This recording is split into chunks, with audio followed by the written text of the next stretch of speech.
c'est percevoir par l'esprit. Discerner, c'est distinguer.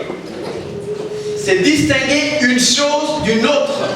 Celui qui sait distinguer, c'est faire la différence entre cette chose, entre cette chaise jaune et cette chaise bleue. Alléluia.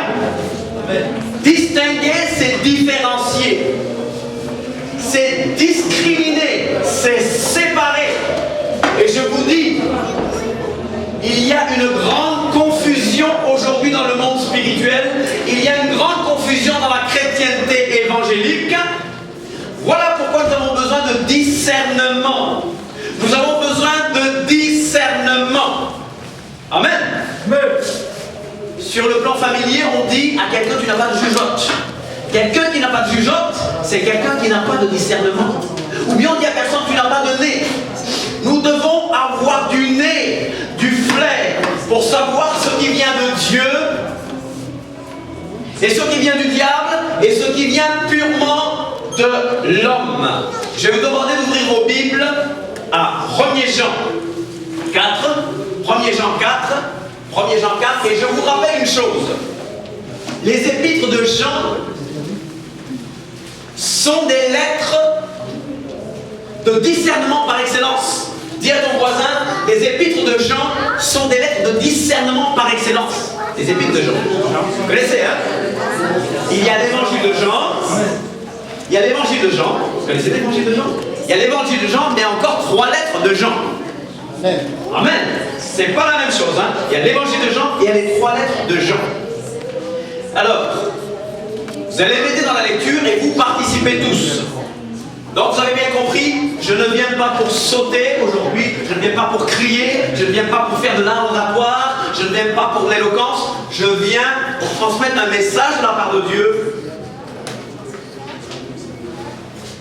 Que la chair se taise, nous l'avons dit, la chair c'est la nature purement humaine. C'est l'homme qui agit sans avoir besoin de Dieu. Que l'Esprit de Dieu parle. Et quand l'Esprit de Dieu parle, l'Esprit ne dit pas nécessairement ce que nous voulons entendre. Et aujourd'hui est un jour prophétique pour moi. Ce matin, 1 ou 2 fois, j'ai choqué à l'église. Aujourd'hui, c'était un jour de choc. Les retards, les gens qui viennent en retard. J'en ai parlé.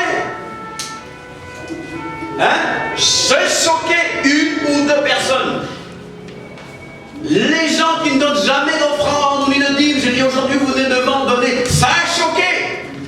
Mais de temps en temps, Dieu nous choque. Amen. Je parle de discernement.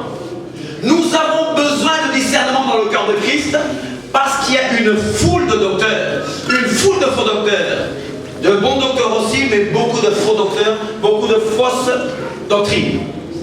1er Jean 4:1, et je vous demande de participer. Suivez-moi.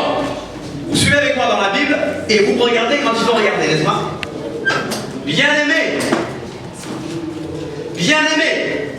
n'ajoutez pas foi à tout esprit.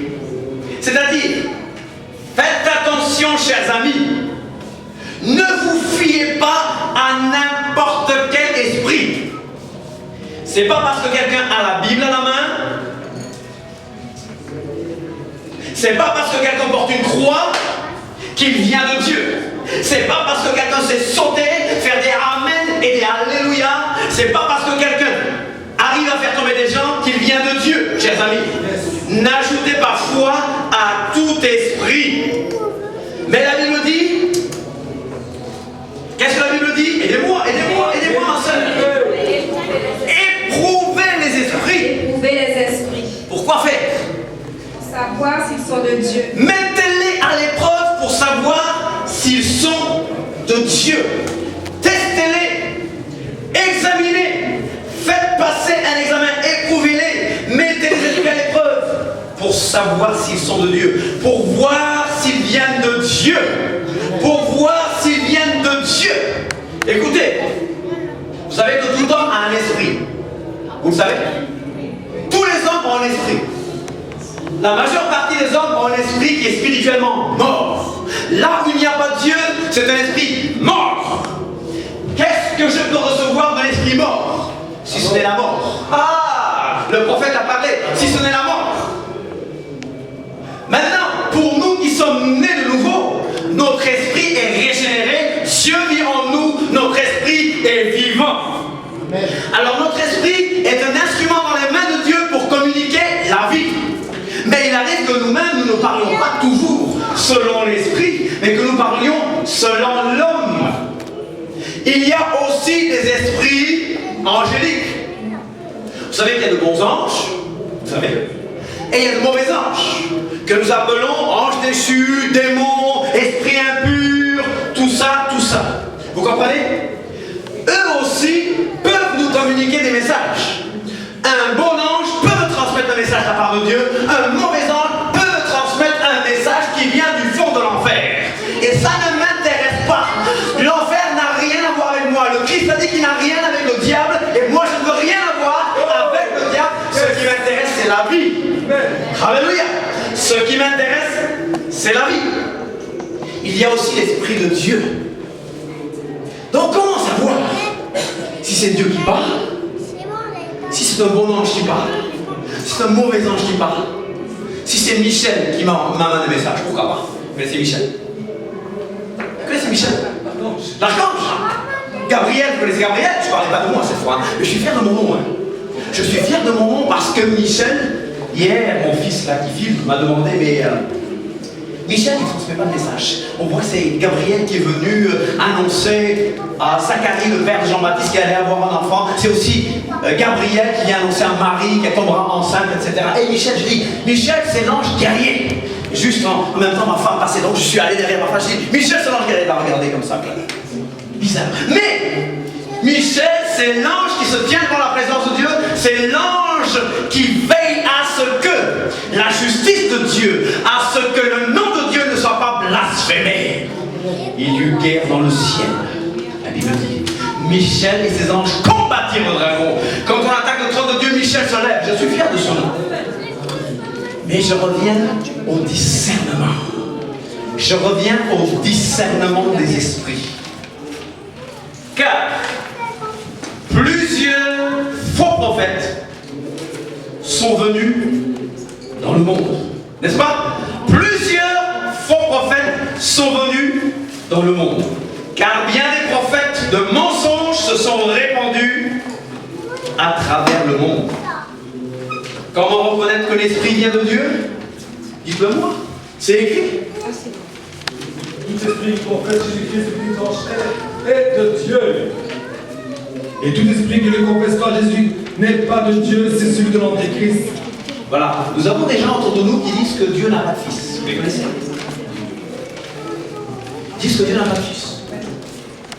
Jésus c'est le Messie, mais il n'est pas fils de Dieu. Bien sûr, ils ne comprennent rien. Alors là, dans ce contexte-là, nous avons des gens qui disent qu'on est sauvé par la connaissance. Et ils disent que le Christ ne s'est pas incarné. Mes chers amis, comprenons bien de quoi il s'agit. Voilà pourquoi il faut apprendre à faire la séparation. Il faut comprendre à faire la discrimination spirituelle. Je vais un peu avant. Nous allons aller dans Matthieu. Matthieu 7, 14. Matthieu 7, 14.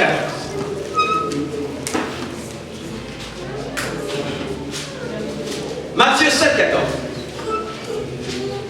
Vous l'avez?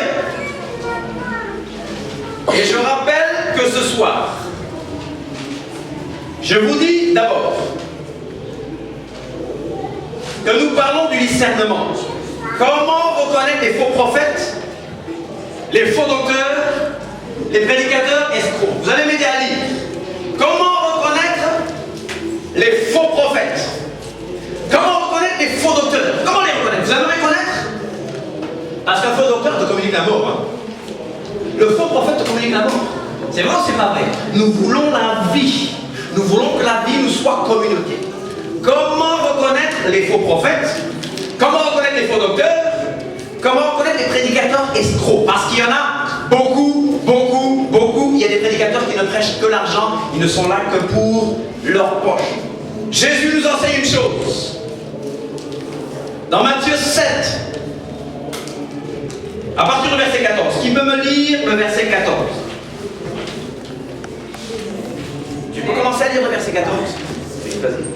Je lis la parole au nom de Jésus-Christ. Matthieu 7, 14 dit: mais étroite est la porte, resserrez le chemin qui mène à la vie, et il y en a peu qui les trouvent. Amen. Alors, est-ce que vous comprenez le contexte? Le chemin qui mène à la vie est un chemin étroit, resserré, n'est-ce pas? Mais regardez le faux prophète. Il va vous donner un évangile de facilité, n'est-ce pas? Un évangile empoisonné pour avoir le maximum de gens. Verset 15. Au verset 15, Jésus dit: gardez-vous des faux prophètes. Ils viennent à vous comment? Comment vient-il à vous? En vêtements de brebis. Quand les sectes frappent à votre porte, ils ne vous disent jamais: nous sommes le diable. D'ailleurs, le diable ne se présente pas comme ça avec des cornes. Je vois que souvent il y a des carnavals aux Antilles, au Cap-Vert, au Brésil. Le carnaval, c'est un moment que le diable aime beaucoup. Je ne suis pas légaliste. Mais c'est un moment où on fait bombance. C'est un moment où on fait tout pour entrer dans les 40 jours de carême. C'est du n'importe quoi. Et souvent les gens ont des cornes. Il y a un culte des cornes. Des cornes. Ça représente le diable corné. Et je pourrais vous donner une nouvelle. Le diable n'a pas de cornes. Et il ne se présente jamais aux gens comme ça. Parce que c'est un séducteur. La Bible ne dit pas qu'il se déguise au carnaval avec des cornes comme ça. La Bible dit qu'il se déguise en être de lumière, en ange de lumière. Le diable se déguise en ange de lumière. Il vient à vous en vêtements de loup. Et vous savez quelle est la puissance du diable? Où est-ce que le diable tient sa puissance? De l'arbre de la connaissance du bien et du mal. Oh. L'arbre de la connaissance du bien et du mal est un poison. Mais il y a le bien. Oui, mais il y a le mal. Le diable tire sa puissance de là. D'ailleurs, il a montré: regardez comme c'est beau. Mange. Vous ne mourrez pas. Vous deviendrez comme des dieux. Vous deviendrez comme des dieux. C'est ce qui vient de dire. C'est ce qui est écrit. C'est pas ce qui est écrit. Qu'est-ce qui est écrit? On vérifie, parce que moi j'ai vérifié la parole. On vérifie, hein, vous avez raison. On va dans Genèse au début là. On vérifie, vous avez raison, il faut s'arrêter pour vérifier. Pour voir si ce que je raconte.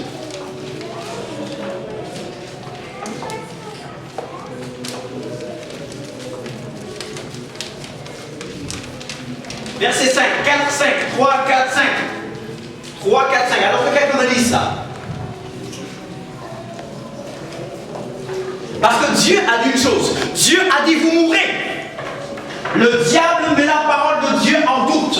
Et le diable dit: vous ne mourrez pas. Lisez-moi Genèse 3, verset 3, verset 4, verset 5. Que quelqu'un me le dise. On y va, ma soeur. La courageuse. Genèse 3, Oui. verset 3. Oui. Mais quant au fruit de l'arbre qui est au milieu du jardin, Dieu a dit: vous n'en mangerez point. Voilà ce que Dieu a dit. Et vous n'y toucherez point, de peur que vous ne mouriez. Alors le serpent dit à la femme... Le serpent, ça c'est le serpent qui parle, le serpent ancien. Le serpent ancien parle à la fin. Qu'est-ce qu'il dit? Il dit: vous ne mourrez point. Vous ne mourrez pas. Dieu dit que vous mourrez et lui dit: vous ne mourrez point. Écoutez bien. L'homme est mort par la foi. Dis à ton voisin: l'homme est mort par la foi. L'homme est... Tu peux dire à ton voisin: l'homme est mort par la foi. N'ose pas parler à ta voisine. Dis à ton voisin: l'homme est mort par la foi. C'est-à-dire qu'il a cru, il a une confiance à la parole du diable. C'est pour ça que la vie aussi, c'est par la foi en Jésus-Christ. L'homme est mort par la foi. Écoutez bien. Vas-y, ma soeur. Verset 5. Oui. Mais Dieu sait que le jour où vous en mangerez, vos yeux s'ouvriront et que vous serez comme des dieux. Vous serez comme des dieux. Vous serez comme des dieux. Vous serez comme des dieux. Vous connaissez le passage qui dit, n'ai-je pas dit, vous êtes des dieux, mais cependant vous mourrez comme des hommes. L'homme, c'est vrai qu'il a été créé pour gérer la terre, pour être le premier ministre de la terre, c'est vrai. Mais celui qui a dit vous serez comme des dieux, c'est la parole du diable. Alors, j'ai menti ou non? Tout à l'heure on m'a dit non, c'est pas ce qu'il dit. J'ai menti ou non? Je vérifie ce que je dis. Hein. Si y a quelque chose à corriger, je corrige. Hein. Qu'est-ce que je disais encore? On parlait du diable, voilà. Il vient à vous. En fait, quand les sectes viennent, c'est pas je suis le diable. C'est pas la Watchtower. La Watchtower va prendre votre âme et vous empoisonner. Non. Il vient à vous bien habillé. Il frappe à la porte, il met le pied, vous savez, comme de bons vendeurs. Là. Les vendeurs savent mettre des pieds à la porte pour qu'on leur tape pas la porte au visage. Vous le savez. Mais ils viennent avec un langage très polissé, de manière très polie, avec beaucoup de tact théocratique, comme ils l'appellent. C'est pour vous dire une chose, méfiez-vous, gardez-vous des faux prophètes. Ils viennent à vous en vêtements de brebis, mais au-dedans ce sont des loups ravisseurs. Ce sont des loups prédateurs. Vous les reconnaîtrez comment? Vous les reconnaîtrez comment? À leurs fruits. Cueille-t-on des raisins sur des épines ou des figues sur des charbons? Tout bon arbre porte de bons fruits, mais le mauvais arbre porte de mauvais fruits. Un bon arbre ne peut porter de mauvais fruits, ni un mauvais arbre porter de bons fruits. Tout arbre qui ne porte pas de bons fruits est coupé et jeté au feu. C'est donc à leurs fruits que vous les reconnaîtrez. C'est à leurs fruits. Si vous continuez avec le passage, vous allez voir qu'il y a des gens qui, à la fin des temps, viendront dire à Jésus-Christ, à Yeshua, n'avons-nous pas prophétisé en ton nom? N'avons-nous pas chassé des démons en ton nom? Et qu'est-ce que Yeshua leur dira? Je ne vous ai jamais connus. Vous, quoi, comment est-ce que Jésus les appelle? Vous les ouvriers de l'iniquité. Vous qui commettez l'iniquité. C'est quoi l'iniquité? C'est quoi l'iniquité? C'est plus grave que le péché. En anglais, c'est bon. Lawlessness. Law, la loi. Lawlessness. Le fait d'être sans loi. C'est l'anarchie. Nous qui aimons Israël, les gens nous accusent de retourner à la loi de Moïse. Mais la loi, elle est bonne. Mais la loi n'a pas la même fonction. Depuis que Jésus-Christ est mort, la loi n'a plus la même fonction, ça c'est sûr. Je ne demande à personne de retourner sous des fardeaux qu'eux n'ont pas pu porter. C'est le légalisme, ça.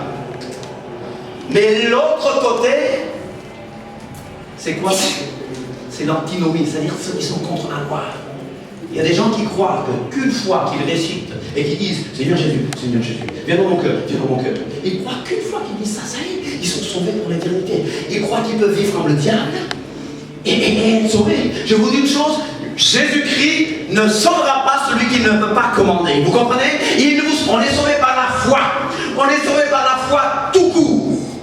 Mais si Christ ne peut pas te condamner, c'est une preuve que tu n'as pas confiance en lui. Parce que dans le contexte hébraïque, avoir foi en Dieu, c'est lui obéir, lui faire confiance, le suivre, mettre sa parole en pratique. Et voilà pourquoi la Bible, dans Apocalypse 12, 14, dit, ça parle de ceux qui gardent les commandements de Dieu et qui ont la foi en Yeshua. Garder les commandements de Dieu et avoir la foi en Yeshua. Alléluia. Ouvriers d'iniquité. Jésus les appelle. Vous savez, il y a des gens qui croient que au nom de Jésus, c'est une formule magique. Et pourtant, apparemment, ils ont fait des miracles, ces gens. Apparemment, ils ont chassé des démons. Est-ce qu'on peut chasser vraiment des démons par une formule magique? Au nom de Jésus, c'est pas une formule magique. Au nom de Jésus me parle de la réalité de Jésus. Ça me parle de la puissance de Jésus. Ça me parle de la réalité de Jésus-Christ. Quelqu'un qui n'est pas sous le joug de Jésus-Christ. Quelqu'un qui ne parle, qui ne marche pas avec Jésus-Christ, ses œuvres seront révélées à la fin, n'est-ce pas? Éprouvez-les. Et je vous dis, si vous allez encore une fois dans 1er Jean, vous allez voir qu'il y a 3 tests. Il y a 3 tests à faire pour savoir si nous avons affaire à un disciple de Dieu. pour voir si nous avons affaire à un disciple de Christ.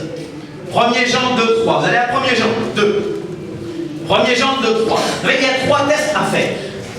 Dis à ton voisin, c'est pour vous réveiller, hein. Il y a 3 tests qu'il faut faire pour savoir si quelqu'un est vraiment disciple de Christ. Il y a 3 tests à faire. 3 tests à faire. Tu peux le dire, tu peux parler à ton voisin, on peut parler, n'est-ce pas? Il y a 3 tests à faire.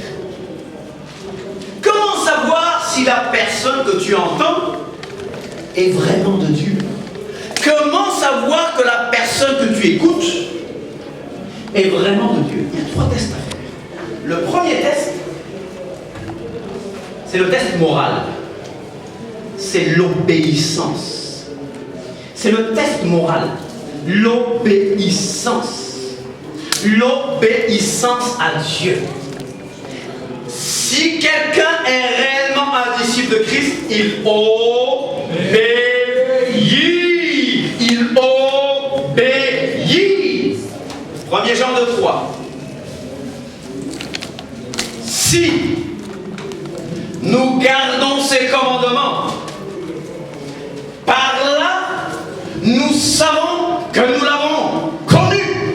Si nous gardons ses commandements, je ne comprends pas comment certains enseignent que garder les commandements de Dieu n'a aucune importance. Ils disent c'est la foi. Oui, nous sommes sauvés par la foi. Et ils disent nous sommes sauvés par la foi seulement. Ils disent que nous sommes sauvés par la foi seulement. Je crois que nous sommes sauvés par la foi. Point final. Tout court. Vous comprenez? Vous comprenez ce que je veux dire? Nous sommes sauvés par la foi. Nous sommes sauvés par Christ. Les commandements ne peuvent pas me sauver. C'est clair. La Torah ne peut pas me sauver. Mais un test. Une fois que je suis régénéré, les lois de Dieu sont dans mon cœur. Dans mon cœur. Donc naturellement, mon cœur produit l'obéissance. Et si nous gardons ces commandements, par là nous savons que nous l'avons connu. Il y a trop de prédicateurs qui ne gardent pas les commandements de Dieu. Il y a trop de prédicateurs qui ne sont que des fornicateurs. Hello? Premier test. Deuxième test. C'est le test social. C'est le test de l'amour. C'est le test social. C'est le test de l'amour. Excusez-moi, je ne suis pas venu faire plaisir à qui que ce soit. Je suis très prophétique aujourd'hui. Je suis très prophétique aujourd'hui. Et je cite des noms parce que cette personne est un danger pour le corps de Christ, spécialement en France. Vous avez sûrement entendu, aujourd'hui je cite. Il filme, je peux effacer après. Je cite le cas de, comment il s'appelle encore ce congolais, cotisme, Chorat Coutu. Cet homme dit des bonnes choses en critiquant les pasteurs escrocs. Il empêche de payer la dîme et les gens sont contents. Ah oui, moi je la dîme, non, on ne paye pas la dîme. Mais il n'explique pas vraiment ce que la Bible dit sur la dîme. Il y a un temps, c'est vrai, 1 ou 2 mois, j'ai défendu cet homme. Et je crois que c'est un peu comme ça que tu m'as connu. Mais quand j'ai rencontré cet homme personnellement, j'ai vu que son eschatologie, c'est-à-dire la doctrine de la fin des temps, était complètement fantaisiste. J'ai vu sur YouTube des gens qui le critiquaient parce qu'il avait des fausses visions, des gens le critiquaient par-ci, par-là. Mais le fond même, son eschatologie, elle est mauvaise. Elle est fausse. Sa position par rapport à Israël, très mauvaise. Il déteste Israël. Et ils nous ont dit, ils nous ont montré que si nous pratiquons le sabbat, qu'on ne pouvait pas marcher avec eux. J'ai dit, mais malgré toutes ces choses, pourquoi ne pas nous unir? Moi, je pratique le sabbat. Je pratique le sabbat. Et si vous voulez plus d'informations, on verra après. Un d'eux nous a dit, si vous êtes avec nous, les israélophobes, ceux qui détestent Israël, vont croire que nous sommes comme vous. Et en plus, pour eux, il y a un salut pour les chrétiens et un salut différent pour les non. Il y a 2 façons d'être sauvés. Mais ce n'est pas ça que je trouve dans la Bible. Et la chose qui est grave, Aussi, c'est le manque d'amour dans ce mouvement. Manque d'amour. Un test. Le test social. Excusez-moi de citer des noms, parce que quand on cite des noms, on choque. Aujourd'hui, je vais citer des noms. Pas vous, hein. N'ayez pas peur. Dieu n'est pas là pour choquer. Dieu ne choque pas pour choquer. N'est-ce pas? Dieu n'est pas là pour nous juger aujourd'hui. Dieu est un Dieu de restauration. Regardez le nom de l'Église. Voilà quelqu'un qui va un peu partout, que certains critiquent, mais ne critiquent pas sur l'essentiel. Moi, je fais une critique de fond. Le fondement est mauvais. Parce que ce fondement n'est pas biblique, ni sa position sur la fin des temps, ni sa... La fin des temps, on peut s'en passer parce que nous avons tous la même position, c'est vrai. Mais quand on offre deux saluts différents, et je peux vous le prouver, quand on n'a pas d'amour pour les frères, quand on est sectaire, quand on va quelque part pour critiquer les pasteurs du coin, ça vraiment, je ne suis pas dedans, chers amis. Chers amis, le test social. 1er Jean 7, 1, pardon. 1er Jean 1, 7 à 11. 1er Jean 1, 7 à 11. Je ne lis pas tout.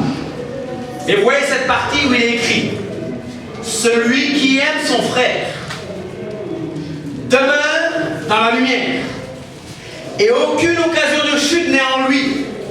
Mais celui qui est son frère est dans les ténèbres. Celui qui est son frère est dans les ténèbres. Hello!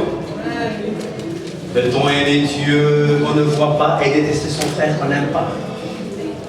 Pour connaître un vrai disciple de Christ, il y a le test social, le test de l'amour. Il y a aussi le test doctrinal. Alors, la doctrine est très importante.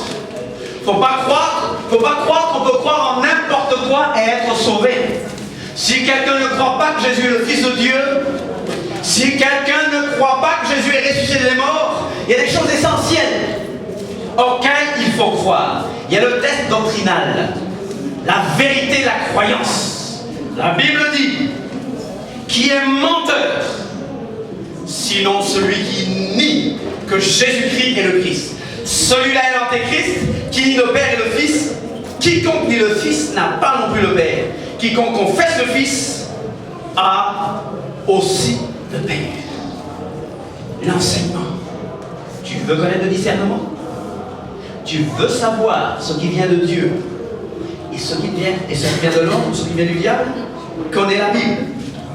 Et Jean encore nous dit: quiconque va plus loin et ne demeure pas dans la doctrine de Christ n'a point Dieu. Celui qui demeure dans cette doctrine a le Père et le Fils. Hello! Je suis là pour enseigner. Je ne suis pas là pour faire le clown. Je ne suis pas là pour vous faire rire aujourd'hui. On est venu trop loin. Alléluia! Nous ne pouvons pas avaler n'importe quoi. Mais sachez que la chrétienté a été empoisonnée par des gens très bien connus, que vous avez sûrement aimé. Un d'eux a dit qu'il y a un Dieu en 9 personnes. Vous croyez qu'il y a un Dieu en 9 personnes? Qui c'est? Je vous dis. Vous assistez à ce que je vous donne le nom? C'est qui? Benny Hinn. Benny Hinn a dit qu'il y a un Dieu en 9 personnes. Bien sûr, il a été repris.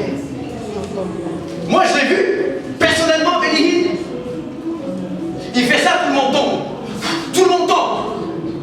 En même temps, qu'est-ce qu'il nous communique? Un Dieu en 9 personnes. Que Dieu ait pitié de lui et que Dieu le ramène à une restauration totale, à une correction totale de son message. Hello! Faut pas m'en vouloir. Chers amis, vous avez besoin de grandir vous-même. Le prophète tout à l'heure, Dominique, a dit que vous avez l'onction. Il y a des gens qui sont comme des petits chiens derrière l'onction, qui courent derrière l'onction. Il y a tel prédicateur qui vient, on va le voir. Aujourd'hui, l'homme s'est béni, on va le voir. On court. Vous cherchez l'onction. Mais la Bible dit clairement ceci. En 1er Jean 2, puisque vous y êtes encore, 1er Jean 2, 26 à 27. Je vous ai écrit ces choses au sujet de ceux qui vous égarent. Pour vous, vous avez trouvé?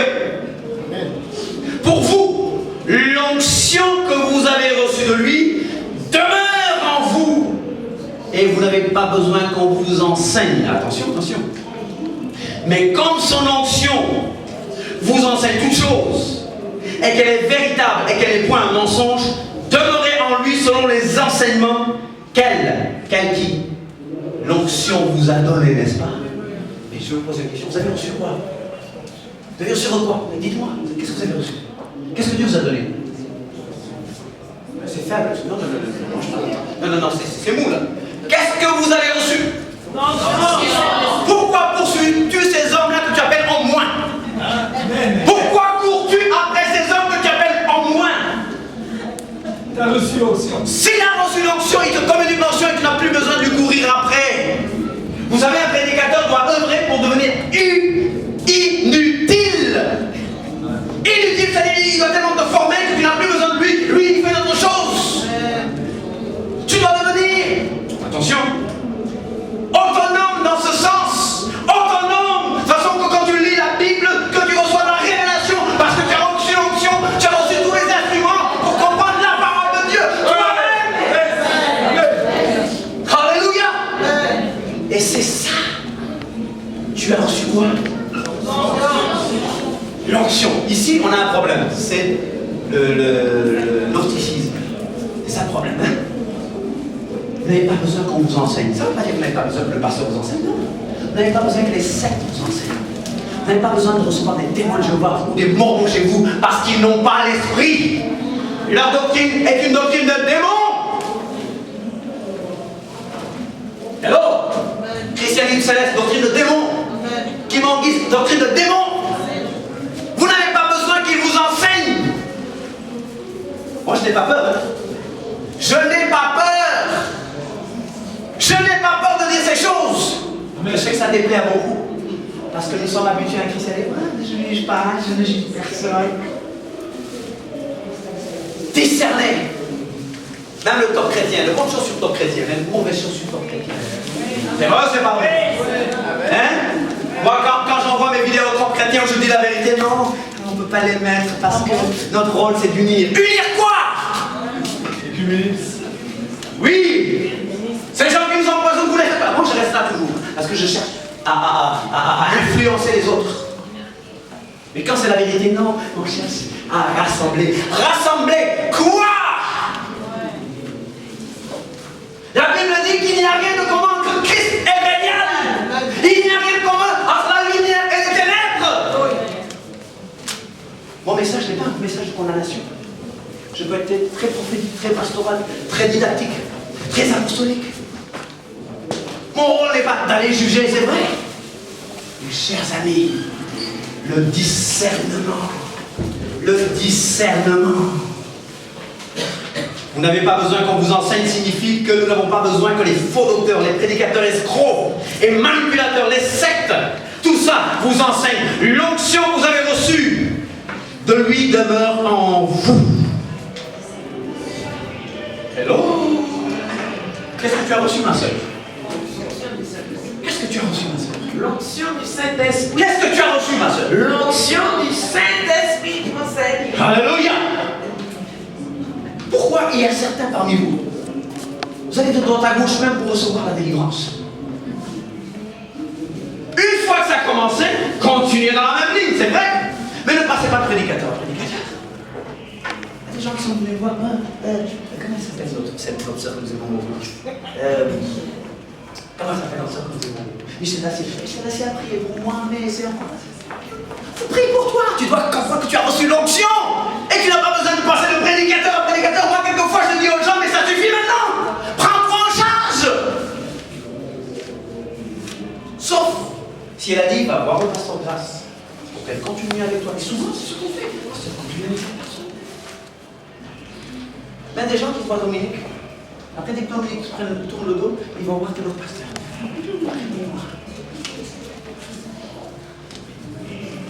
Elle n'est pas là ce soir, cette heure. Oh, non, j'allais dire une bêtise. Je te dis pas. S'ajoutez pas.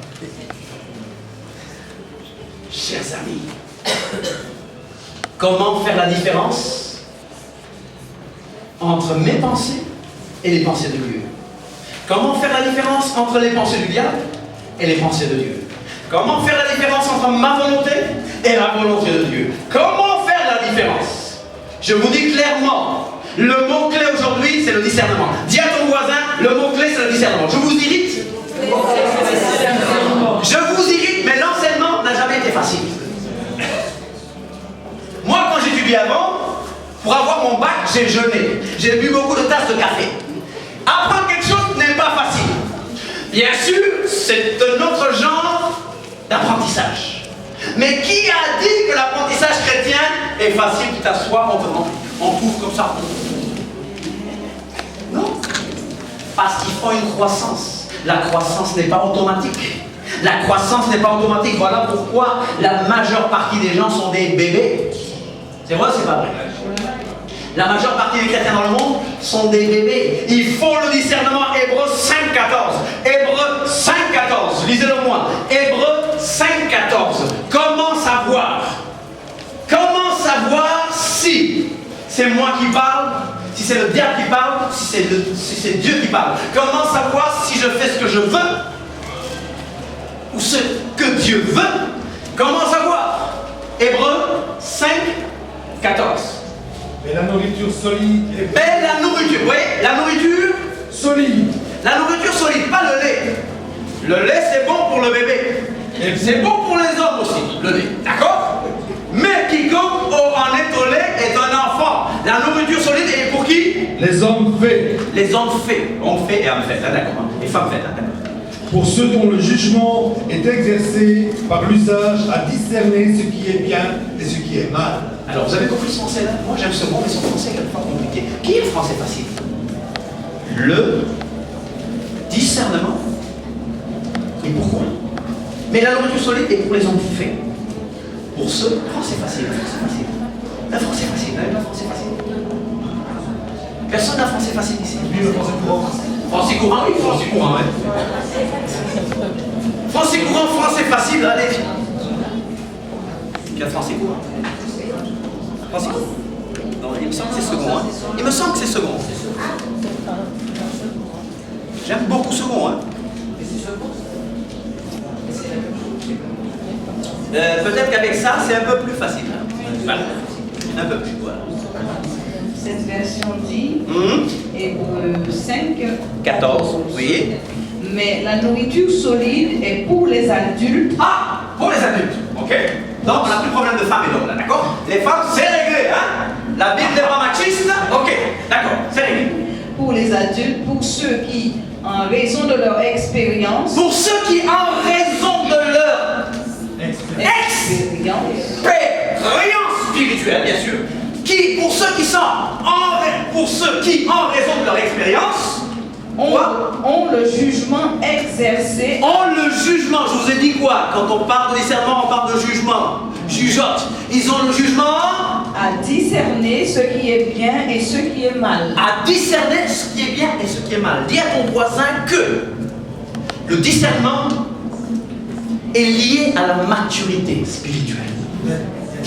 Le discernement est intimement lié. Si tu restes bébé, tu ne sauras pas discerner. La Bible dit que, c'est Paul qui disait, tant que l'enfant, comment il a dit dans Galates? Tant que tu restes enfant, tu n'es pas différent de l'esclave. L'esclave, il est esclave, il a les mains liées, il a besoin d'être libéré. Mais tant que tu restes enfant, tu n'es pas différent de l'esclave. Et tu ne peux pas éviter Tu ne peux pas hériter. Tu ne peux pas hériter. les choses de Dieu. Non. Tu ne peux pas. Parce que la Bible dit, dans Éphésiens 1,3, c'est pas la peine de chercher là. Béni soit Dieu le Père de notre Seigneur Jésus-Christ, qui nous a bénis de toutes sortes de bénédictions spirituelles dans les lieux célestes. Après, il fait toute une liste. Adoption. Nous sommes co-héritiers. Et après, qu'est-ce qu'il dit? Je prie pour que vous ayez un esprit de sagesse et de révélation. Parce que tu peux avoir ces choses dans la tête, mais tant que c'est pas dans le cœur, ça ne sert à rien. Tu restes enfant, tu restes esclave. Vous savez, on a pris, je vous ai raconté cela la dernière fois, on a pris un éléphant, on l'avait attaché autour d'un arbre, il a tourné pendant des années autour de l'arbre. Un jour, on a libéré cet éléphant, il est resté là, la même chose. il y a trop de gens qui restent comme ça. Ils ne grandissent pas.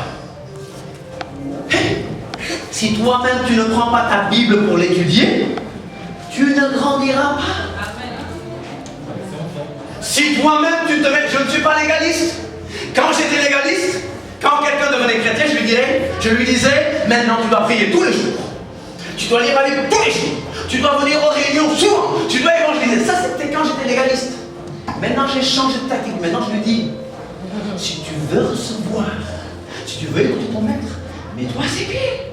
Si tu veux connaître ton Jésus, mais rencontre-le dans sa parole. Si tu veux grandir, nous avons des réunions où nous t'invitons, où tu peux exercer tes dons spirituels. Nous t'aiderons à exercer tes dons, à découvrir tes dons spirituels. Et si tu veux grandir, l'évangélisation te moyen de grandir, parce que quand tu évangélises, quand tu vois quelqu'un et qu'il te donne un moment difficile, tu retournes voir le pasteur. J'ai évangélisé, mais on m'a dit que pourquoi il y a tant de souffrance dans le monde? Le pasteur t'explique. Tu repars. Tu grandis. Tu évangélises, on te pose des questions difficiles. Et tu sais que tu dois prier. Et tu apprends. Donc, il y a des choses qui te font grandir. La lecture de la Bible, la participation au culte, l'évangélisation, la prière. Chers amis, c'est pour les adultes. Tu restes bébé, tu restes comme l'esclave. Et chaque fois qu'il y aura un prédicateur, tu lui courras après. Et tu diras, tel prédicateur n'a plus rien fait. Mais quand tu prendras conscience que tu as reçu l'onction, tu diras, je suis la tête et non la queue. Tu comprendras que Jésus t'a donné le pouvoir de marcher sur les serpents et sur les scorpions et sur toute la puissance de l'ennemi. Alléluia. Et tu diras, tout va bien. Amen. Amen. Alléluia. Hello. Si vous faites ça, vous permettez aux exorcistes, je dis exorciste, celui qui a le don de chasser le démon, vous permettez à ceux qui font la délivrance de passer du cas avec les cas très sérieux. Vous, au lieu de les aider, vous êtes là, en train de les fatiguer. J'ai besoin de ça, j'ai besoin de ça. Non. Tu dois connaître ton autodélivrance. Tu dois proclamer ta délivrance toi-même et aider, être là, prêt pour prier pour ceux qui ont besoin de délivrance, qui n'ont pas encore cette révélation. Chers amis, Jean 5, 19, Jésus-Christ dit bien, je ne fais, il n'y a pas que ça que ça dit, mais regardez la fin du verset, Jean 5, 19, Jean 5, 19, ils sont pas ces minutes. Ah, là, merci beaucoup. Jésus parle, et retenez surtout la dernière phrase. Tu l'as, mon frère? Vas-y. Jean 5, 19. La dernière fois seulement. Il ne fait que ce qu'il voit faire au Père. Jésus dit, je ne fais que ce que je vois faire au Père. Regardons l'exemple de Jésus. Jésus ne fait que ce que le Père fait. Vous savez ce que Jésus fait? Jésus regarde le Père faire, il fait. Il regarde le Père faire, il fait. Le Père fait, il fait. Le Père fait, il fait. Le Père fait, il fait. Est-ce que nous avons les yeux fixés sur Jésus pour faire ce que Jésus fait? Chers amis, je suis là. Je viens de loin, donc je parlerai. Je vous dis le discernement à 3 niveaux, vous savez. Dis à ton voisin le discernement à 3 niveaux. Trop d'informations. Trop d'informations tue l'information. Mais écrit 3 niveaux. Premier niveau. Vous savez qu'il y a l'intuition générale. Vous allez dans la rue, tout le monde a de l'intuition. Surtout les femmes. Et Marie, écoutez vos femmes, parce que les femmes, elles voient des choses que nous ne comprenons pas. On dit que les hommes doivent écouter leurs femmes. N'est-ce pas? Et les hommes n'écoutent pas assez leurs femmes. Elles ont souvent raison, je ne sais pas comment elles font. Et moi, ça m'énerve. Ma femme a souvent raison. Toi aussi, elle a souvent raison, ta femme. Tu vois, moi, je ne comprends pas. Il y a l'intuition. L'intuition féminine. Vous savez, ici, nous avons tous l'intuition, mais les femmes ont plus d'intuition. Elles sont peut-être plus fragiles dans certains points, parce qu'elles ont péché les premières.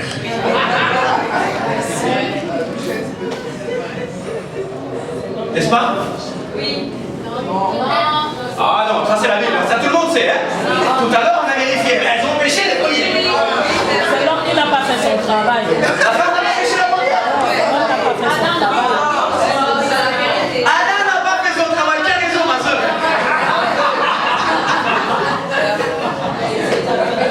Je ferais mieux de ne pas parler des femmes parce qu'elles sont majoritaires, ok? Revenons à d'autres messages. Je ne parlerai que des autres. Premier niveau, c'est j'ai dit l'intuition humaine. Le deuxième niveau du discernement, c'est quoi? C'est un revêtement surnaturel que seuls ceux qui ont l'Esprit de Dieu ont. Si tu as l'Esprit de Dieu, tu as déjà ce revêtement surnaturel d'intuition. Hello? Hello? Tu as reçu quoi? L'onction, tu as reçu l'Esprit de Dieu. Et cet Esprit de Dieu te permet d'exercer un certain degré de discernement. Alléluia. Donc si tu es une femme, tu as l'intuition féminine, très développée. En plus de cela, si tu es sauvé, tu as encore Double onction. double onction. Alléluia, c'est ça. C'est ça mon frère. Alléluia. Et il y a encore un troisième niveau. C'est triple onction, on l'appelle le don du discernement des esprits. Ça s'appelle le don de discernement des esprits. Je dis bien que le discernement est un élément de maturité. Distinguer, discerner, discrimination spirituelle. Dieu donc donne un charisme, un don spécial qui permet de savoir si c'est Dieu qui parle, si c'est l'homme qui parle ou si c'est un esprit humain, un esprit satanique qui parle.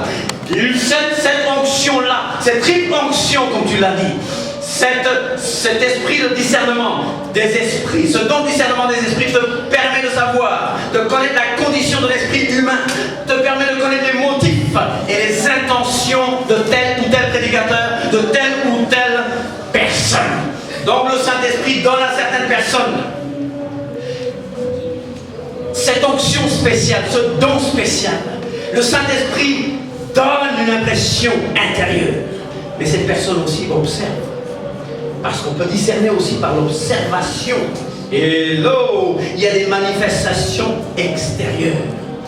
Pour savoir s'il s'agit de l'esprit humain ou de l'esprit démoniaque. Chers amis, qu'est-ce que j'ai dit? 3 niveaux. Nous avons tous l'intuition. Deuxième niveau, nous avons l'onction qui nous permet de discerner. Troisième niveau plus profond, troisième onction, triple onction, c'est le don de discernement des esprits. Habakkuk nous a dit une chose. Il était à son poste.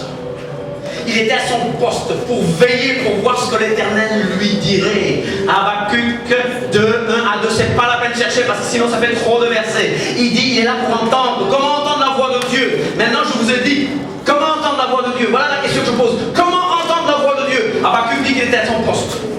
Il était sur sa tour. Il était là pour veiller, pour voir ce que l'Éternel lui dirait. Je serai à mon poste.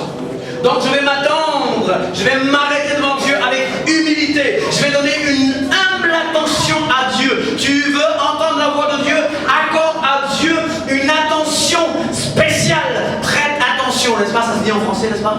Moi en tout cas dans mon créole, on m'a plusieurs fois dit quand j'étais petit, preste attention, c'est-à-dire prête attention, fais attention, preste attention, fais attention. Et je n'ai jamais oublié ça. Prête attention. Alléluia, alléluia.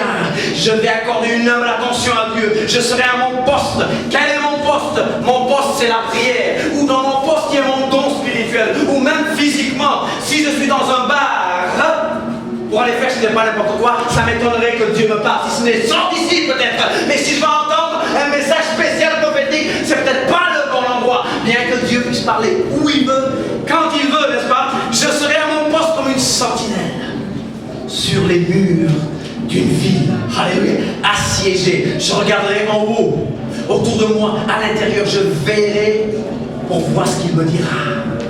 Donc, il faut veiller pour voir ce que l'esprit de prophétie me dira.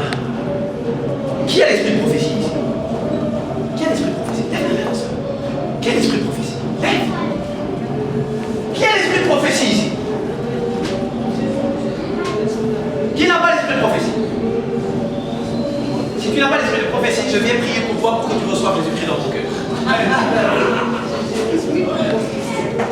Qu'est-ce que la Bible dit? Le témoignage de Jésus, c'est l'esprit de la prophétie. C'est l'esprit de la prophétie. Si tu as l'onction, tu as l'esprit de la prophétie. Qui a l'esprit de prophétie maintenant? Je vous pose la question. Sinon, ce serait tous à genoux ici. Ils ont la révélation. Révélation. Tu as l'esprit de prophétie. Tu as l'esprit de prophétie. Quiconque a l'esprit de Dieu a l'esprit de prophétie. Et je vous dirai encore. La prophétie a 3 niveaux. 3 degrés. Oh, ça fait trop de... Je viens de loin, je dis tout, non? Je vous dis tout ce que je sais. Comme ça, c'est fini.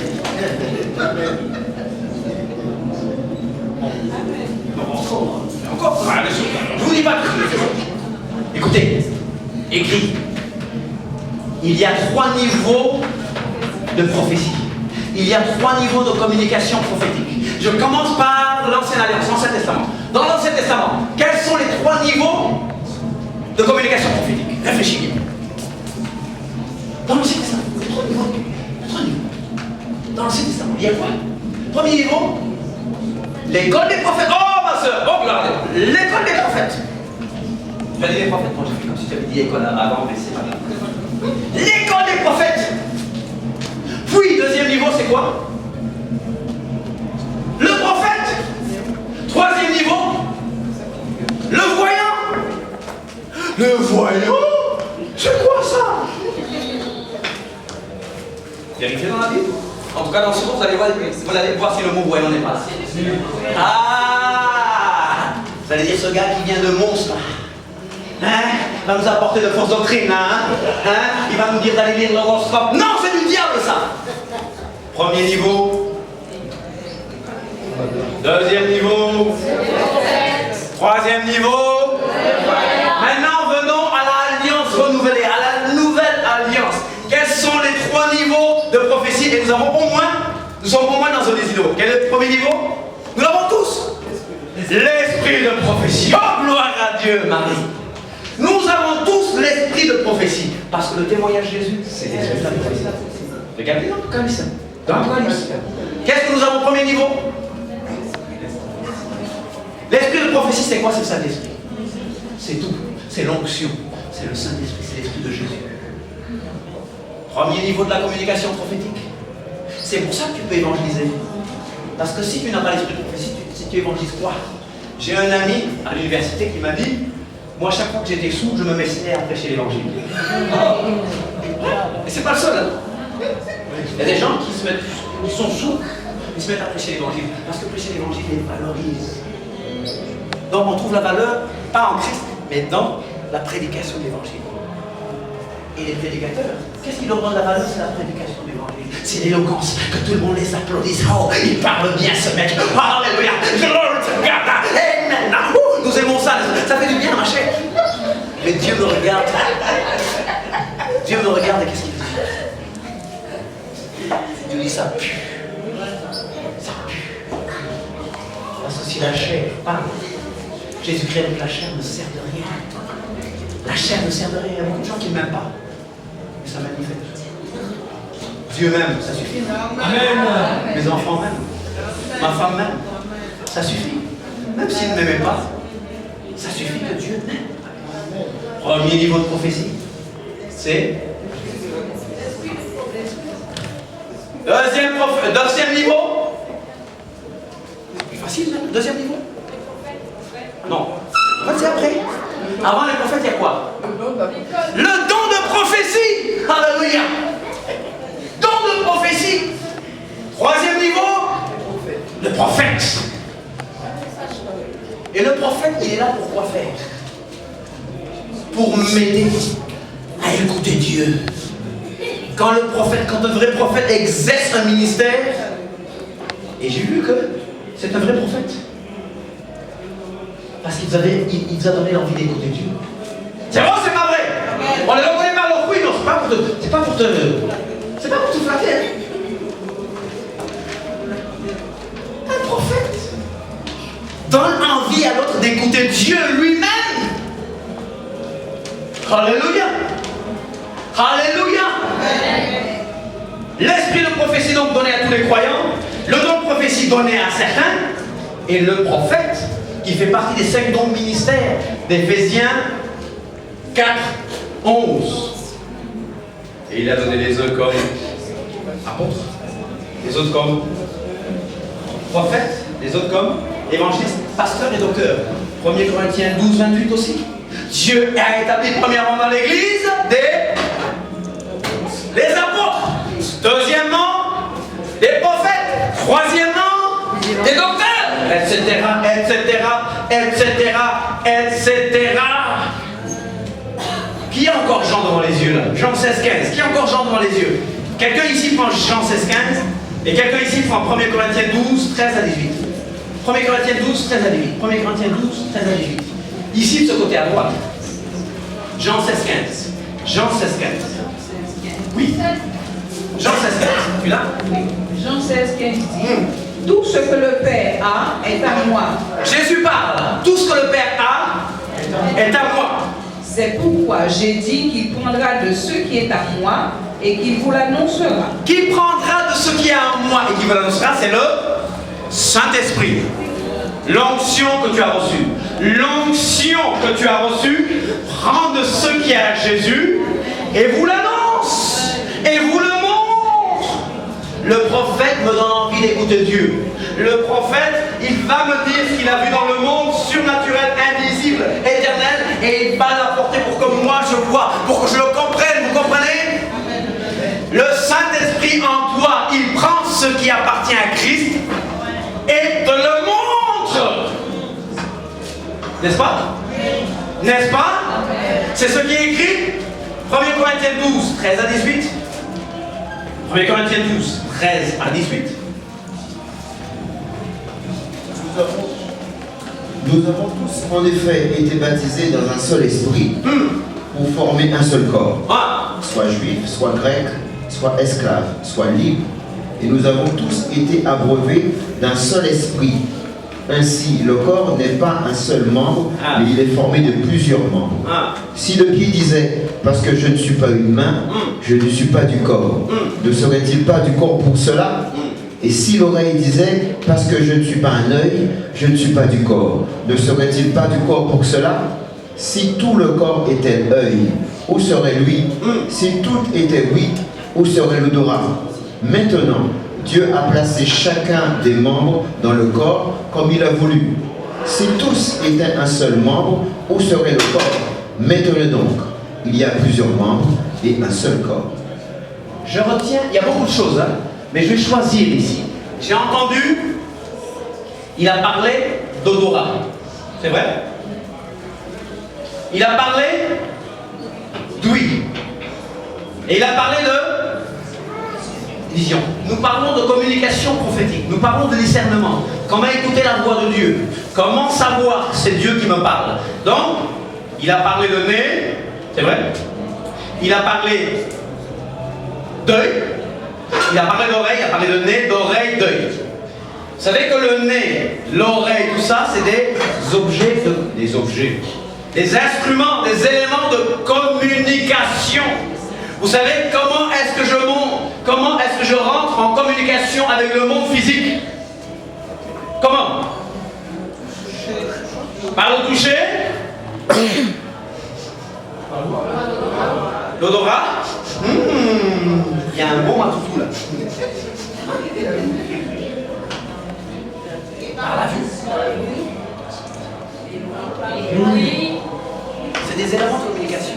Spirituellement aussi, ce seront des éléments de communication pour l'homme spirituel. Vous comprenez? C'est pas physique, ce n'est plus physique. Ce sont des éléments de communication. Le premier niveau, je reviens au premier niveau, oh là là, il y a le nez pour sentir. Vous savez, le nez pour sentir, ça sert à quoi? À identifier, discerner, avoir du nez. C'est français, non? Avoir du nez, c'est français? On est bien en France, non? Avoir le nez creux, c'est français, non? Avoir le nez fin, c'est français? Oui. Flairer, ça sent mauvais là. Ça sent le roussi. Saisir, sentir. Le nez je peux l'identifier à l'esprit de prophétie. C'est-à-dire que nous avons tous un nez spirituel. J'identifie. Le deuxième niveau, c'est l'oreille pour entendre le don de prophétie. Voilà pourquoi nous avons besoin de... Nous avons tous le nez. Hein? Or, cette doctrine ne sent pas bon.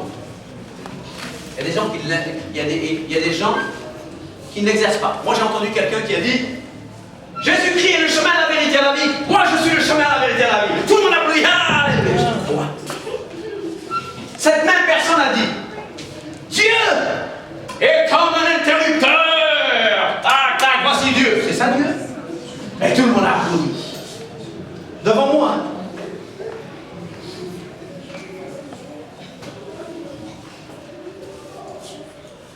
Vous savez, vous comprenez? Il va vers ma femme, il touche ma femme. Il dit, c'est votre femme? Touche les cheveux de ma femme. Il va vers une femme noire, il dit, soignez vos cheveux. Après, il dit, vous voyez qu'une blanche ne peut pas m'aimer? Je dis, mais attends, quel est le rapport avec ça, monsieur? Vous croyez qu'une blanche ne peut pas m'aimer? Ma femme n'est pas blanche. Je dis, attends, quel lien? Après, il dit, j'étais en France, je suis allé au bois de Boulogne. C'est ici, c'est pas loin, le bois de Boulogne. Hein. Je dis, bien, ça sent mauvais. Moi, tout ce qu'on m'a dit du bois de Boulogne, il n'y a rien de bon là. Je suis allé au bois de Boulogne. Il y a des vieux là qui ne peuvent rien faire à leurs femmes. Écoutez-moi, ils les emmènent chez les jeunes pour que les jeunes fassent quelque chose de bon. Et puis, il dit aux gens, si votre mari ne peut pas vous satisfaire, ne l'emmenez pas à ces gens-là, emmenez-les à Jésus. Je dis, mais quel rapport? Je dis, attends. Ma soeur a vécu en France, à Paris. Je lui dis, mais le bois de Boulogne, c'est quoi? Il dit, écoute, pour voir des mauvaises choses au bois de Boulogne, Paris, il faut aller vraiment à l'intérieur. Il faut chercher. Il faut vraiment chercher. Hein? Donc, c'est tenter le diable. Mais c'est pour vous dire. Et personne ne dit rien. Parce que les gens n'exercent pas. Bon, maintenant, nous avons besoin de notre don. L'esprit de prophétie. Il y a des gens qui ont l'esprit de prophétie. Il y a des gens qui annoncent un message qu'ils n'ont pas préparé de la part de Dieu. Et en plus de ça, nous avons besoin de ce niveau où le prophète nous dit, voilà ce que l'Éternel dit. Oui, il y a du péché dans l'église, c'est vrai. Mais le prophète nous dit, voilà ce que l'Éternel nous dit. Voici la solution à apporter. Le prophète aide le peuple de Dieu à entendre la voix de Dieu. Alléluia. Et Dieu nous parle par sa parole. Et puisque j'ai l'esprit de prophétie, Dieu me parle aussi dans ma conscience. Bien sûr, ce que Dieu me dit est en accord avec la parole. Comment savoir si c'est Dieu qui parle? Je regarde l'homme. Comment savoir si c'est Dieu qui parle? Vous connaissez Laurel Cunningham de Jeunesse en Mission? Il a écrit un livre qui dit Est-ce donc toi, Seigneur? Vous connaissez le livre là qui a entendu parler de ça? Est-ce donc toi, Seigneur? Il y a des gens qui se moquaient de lui, on dit que quelques années après, il a écrit un autre livre qui disait non, ce n'est pas moi. Vous voyez? Vous riez pas, vous n'avez pas compris la blague. Ah, vous n'avez pas compris la blague. C'est une blague seulement, mais le livre s'intitule S. Donc, ça c'est des signes de fatigue. Quand vous ne riez plus des blagues, vous êtes fatigué. Il faudra donc s'arrêter un jour. Je m'arrête avant minuit, hein, c'est bon? Il n'y a pas de problème. Dieu est souverain, Dieu est omniscient. Dieu veut que nous voyons les choses comme lui-même voit. Dieu veut que nous comprenions les choses comme lui-même les comprend, par un don spécial de discernement, par l'esprit de prophétie. Dieu veut que nous sachions faire la différence entre un mauvais esprit et un esprit qui vient de la part de Dieu. Hébreux 5,14, nous l'avons dit, le succès dans la vie chrétienne dépend de la capacité d'écoute, chers amis, de la capacité de discerner sa pensée. Jésus résume son ministère ainsi, je ne fais que ce que je vois le Père faire. Connaissons la volonté de Dieu. Connaître la volonté de Dieu. Vous voulez connaître la volonté de Dieu? La Bible dit d'offrir vos corps comme un sacrifice vivant, saint et agréable à Dieu. Ce qui fera de votre part un culte raisonnable. Et la volonté de Dieu, elle est quoi? Elle est bonne? Elle est bonne et quoi? Agréable et parfaite. Offre ton corps à Dieu. Offre ton corps, ton être tout entier. Écoutez, il y a 3 panneaux aujourd'hui. C'est le chiffre 3 qu'il faut dire. Il y a 3 panneaux de signalisation pour connaître la volonté de Dieu. Il y a 3 panneaux de signalisation. Je c'est le chiffre 3. Le chiffre 3, c'est le chiffre de Dieu. Vous savez, hein? Père, Fils et Saint-Esprit. D'accord? 3 panneaux de signalisation pour connaître la volonté de Dieu. D'abord, premier panneau, la Bible. La parole de Dieu est le guide suprême, prioritaire. La base. On ne peut pas connaître la volonté de Dieu si on ne sait pas ce que Dieu dit ici. Si on ne connaît pas le bien. Amen. Si on ne connaît pas le caractère, la nature du Père et du Fils, on ne peut pas connaître la volonté de Dieu. La Bible n'est pas là pour que je trouve des versets n'importe comment. Hein? Vous connaissez les gars, il y a des gens qui disent Dieu parle-moi. Et Judas se pendit. Et toi fais de même. Vous savez, il y a des gens qui parlent comme ça, n'est-ce pas? Vous connaissez ça? Hein? C'est la bibliomancie. La bibliomancie, vous savez? Je veux entendre quelque chose. Mais quand Dieu lui dit renonce à ton péché, ah non, c'est pas pour moi ça, j'ai pas de problème. Premier panneau de signalisation, la Bible, qui a un message écrit de la part de Dieu pour moi. Deuxième panneau de signalisation, je reviens, c'est l'onction. C'est le témoignage intérieur du Saint-Esprit. Parce que si tu n'as pas l'Esprit de Christ, tu ne lui appartiens pas. L'Esprit, le témoignage intérieur de l'Esprit se manifeste quand on marche par l'Esprit. Si tu marches par la chair. Le témoignage intérieur, c'est pas un bouton aussi sur lequel on appuie. C'est pas un interrupteur sur lequel Seigneur, ta volonté. Non, Seigneur, le témoignage intérieur de l'Esprit, non. Marche, marche, marche, marche par l'Esprit. Ce matin, je lisais le psaume 23 pendant notre réunion en Mons. Et arrivé au moment où il est dit, tu dresses devant moi une table en face de mes adversaires. J'ai parlé de nos adversaires qu'on va voir ici. Mais j'ai parlé du grand adversaire qui est le diable. Satan. En hébreu, Chasatan. L'adversaire, l'opposant. Je ne sais pas pourquoi, je me suis mis à parler du diable. J'ai dit, j'aime pas parler du diable. Vous savez, j'aime pas parler du diable. Parce qu'il ne vaut pas la peine qu'on parle. Vous pouvez, c'est bon de nous avertir. Parce que la Bible dit de connaître les desseins du diable. C'est bien de connaître ses plans.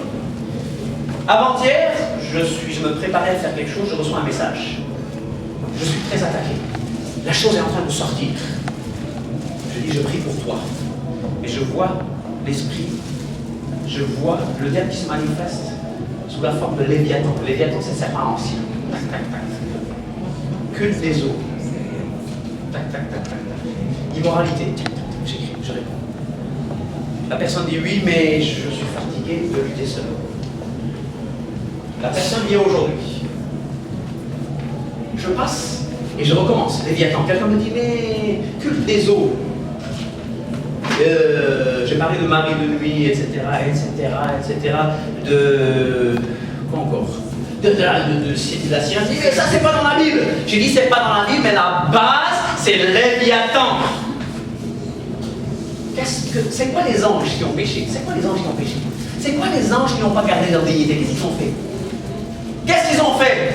Dans Genèse 6, qu'est-ce qu'ils ont fait? Ils sont descendus, ils ont fait des enfants avec des femmes. Donc la base est là. Alors on me lance un défi. Tu n'es pas en train de dire des choses qui sont dans la Bible. Je parle et je reviens à ce que je dis. C'est la base. Et après, on vient me dire, tu sais, cette personne a dit que quand on était au séminaire, on a parlé de Marie de nuit et moi je suis allé prier pour les gens alors qu'il ne fallait pas que j'aille prier. Je dis bon. Je dis mais je vous montre bien, Léviathan, ça vient d'où? Non, il ne faut pas faire comme les autres, juste parce qu'ils se passent. Je vous montre bien, Léviathan, ça vient d'où? Et cette personne, quoi? Quel est son problème? Elle aime Dieu, mais elle ne peut pas laisser les femmes.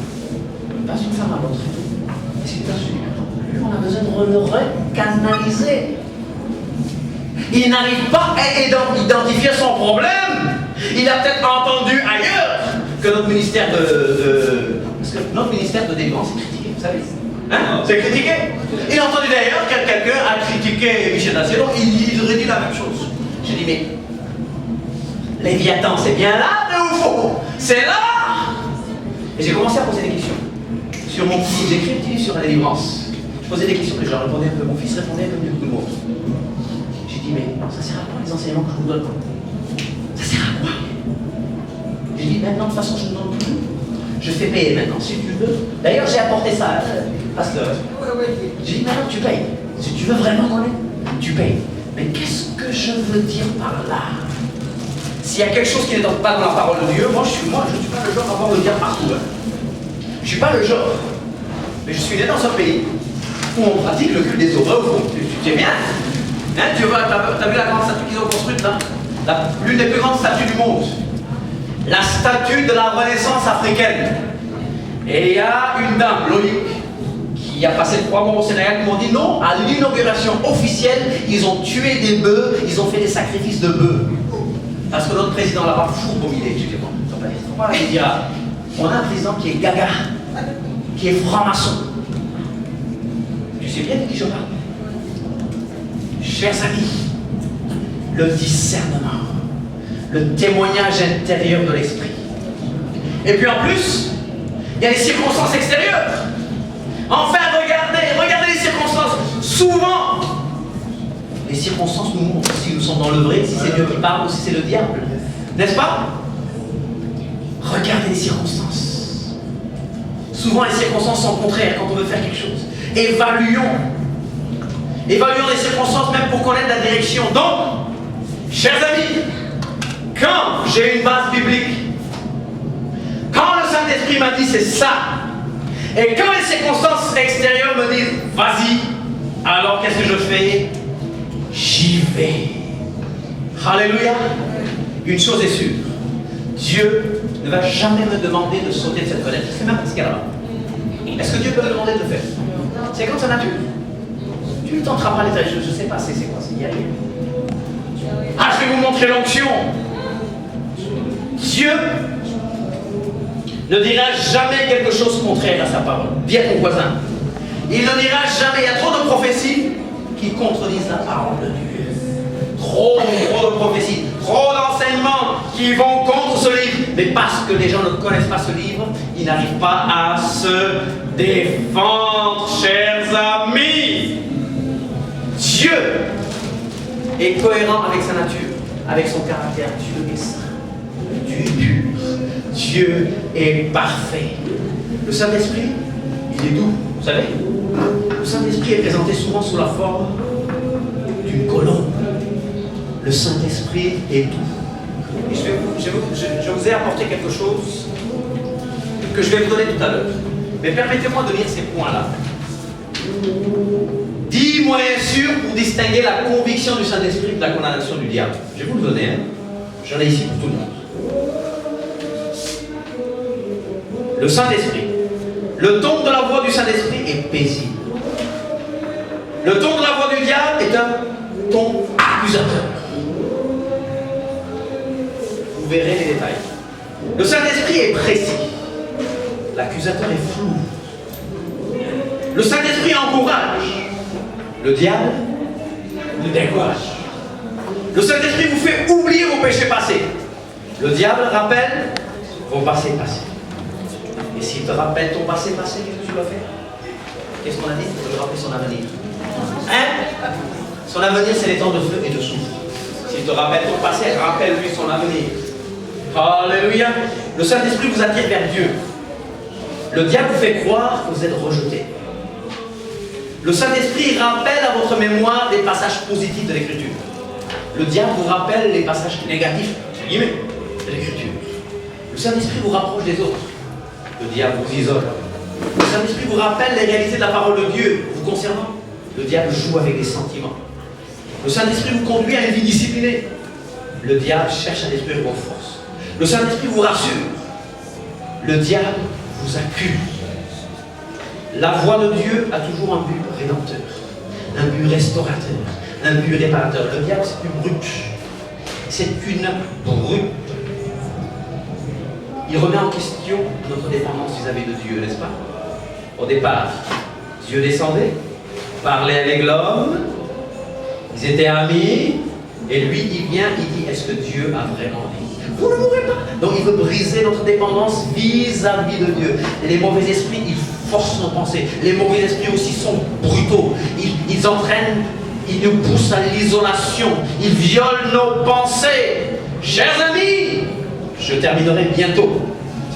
Comment faire la différence entre nos impulsions, nos pulsions intérieures et les tentations démoniaques? Nous avons des tentations qui viennent de nous. Nous avons des choses qui viennent de nos pulsions sexuelles, etc., de nos pulsions basses, mais des choses qui viennent du diable. Je vais vous poser une question. Quand vous confessez vos péchés, est-ce que vous vous considérez comme mort au péché? Oui. Quand tu confesses ton péché, considère-toi comme mort au péché. Dieu vous a déjà pardonné. Et quand on confesse son péché, qu'est-ce qui en découle? La paix. Et un contrôle sans cesse croissant du Saint-Esprit. Alléluia. Même si la chose est répétée, vous savez, il nous arrive de retomber dans le même péché. Je n'encourage pas le péché. S'il n'y a pas de paix, s'il n'y a pas de victoire, quand vous traitez une chose, quand vous croyez que ça vient de la chair, et que vous commencez à suspecter que ça vient du diable, alors là, chers amis, préparez-vous pour la délivrance. Il y a aussi une autre question. Comment faire la différence entre un rêve normal et un rêve qui vient du diable? D'ailleurs, première chose, les rêves sont une activité normale du cerveau. D'accord? La Bible nous dit que les rêves, les songes viennent d'une multitude de préoccupations.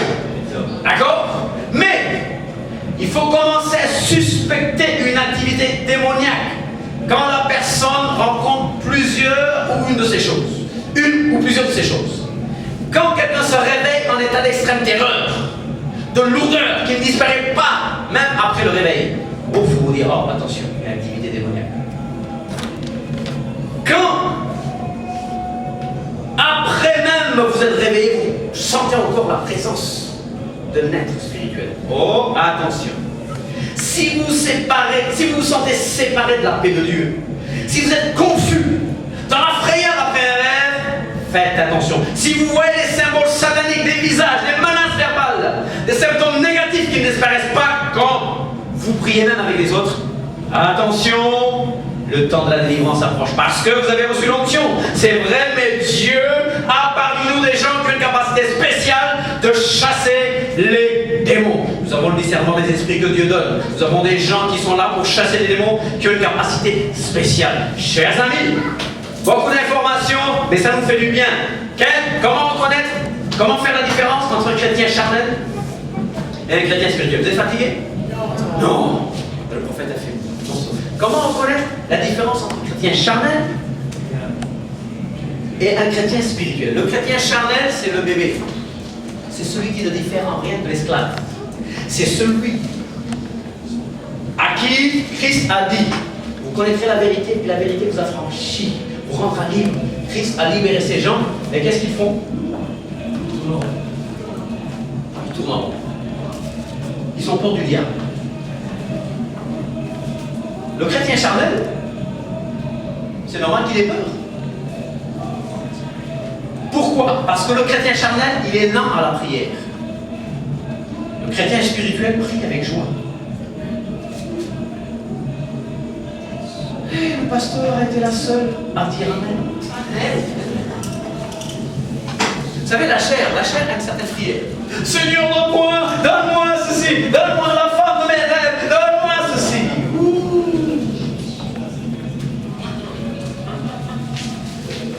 Le chrétien charnel, pour lui, la lecture de la Bible l'ennuie. Y a-t-il des gens comme ça ici? Le chrétien spirituel a plaisir à étudier la Bible. Le chrétien charnel a beaucoup de doutes et d'appréhension. Le chrétien spirituel fait entièrement confiance au Seigneur. Il est bon au péché. Le chrétien spirituel, il sait une chose. J'ai été crucifié avec Christ. Ce n'est plus moi qui vis, c'est Christ qui vit en moi. Oui, c'est vrai qu'un peu d'eau ferait du bien. Alléluia. Pour pouvoir tenir jusqu'à minuit. Ah, je vais décourager les plus spirituels, n'est-ce pas? Le chrétien charnel aime les choses terrestres plus que Dieu. Le matérialisme, les soucis, les richesses. Il faut payer son loyer, il faut payer ceci. Oui, c'est normal, c'est vrai. Mais le chrétien charnel, il aime ces choses-là plus que Dieu. Le chrétien spirituel aime le Seigneur avant tout et par-dessus tout. Le chrétien charnel fait des compromis avec le péché. Le chrétien spirituel résiste au péché. Le chrétien spirituel cherche en tout l'honneur personnel. Le chrétien spirituel cherche en toute chose à honorer Dieu.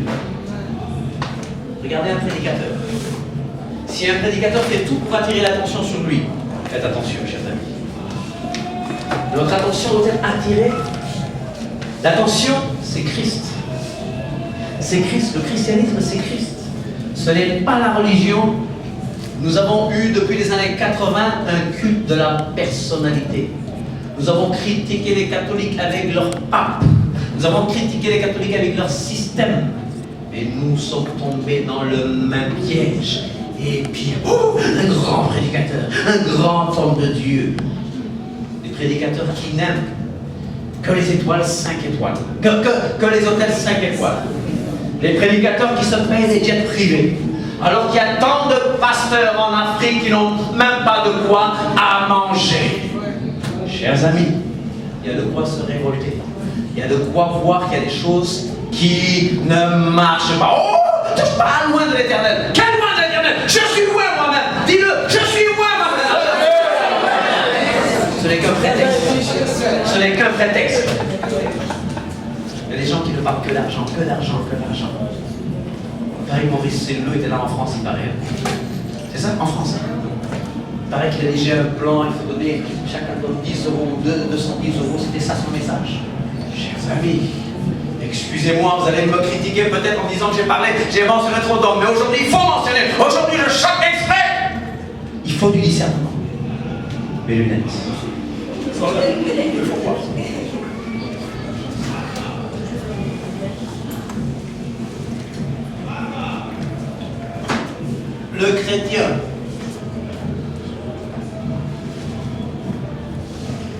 Le chrétien charnel est très agité et se plaint souvent.